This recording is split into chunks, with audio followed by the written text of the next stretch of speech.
সরকারি প্রাথমিক বিদ্যালয়ের ৩০,০০০ প্রধান শিক্ষক দ্বিতীয় শ্রেণীর গেজেটেড কর্মকর্তার মর্যাদা পাবেন। সেই সঙ্গে দশম গ্রেডে এসব শিক্ষকদের বেতন হবে বলে রায় দিয়েছেন আপিল বিভাগ। এ নিয়েই এখনকার টিবিএস নিউজ আপডেটস, আপনাদের সঙ্গে আছি আমি রুকাইয়া জহির।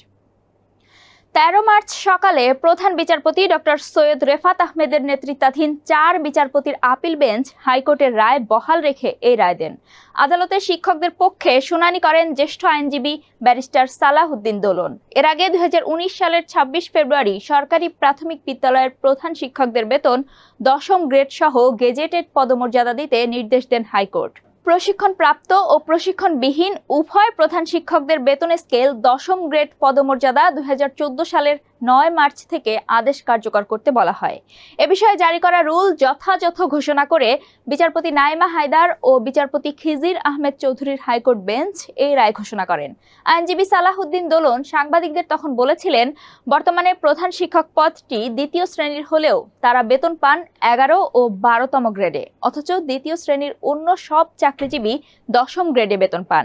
ফলে সরকারি প্রধান শিক্ষকদের মর্যাদা দিলেও তাদের প্রাপ্য থেকে বঞ্চিত করা হয়।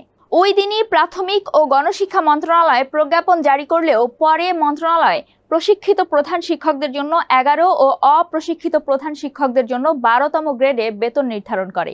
এ নিয়ে বাংলাদেশ সরকারি প্রাথমিক বিদ্যালয় প্রধান শিক্ষক সমিতি সহ প্রধান শিক্ষকদের বিভিন্ন সংগঠন আন্দোলন করে আসছিল।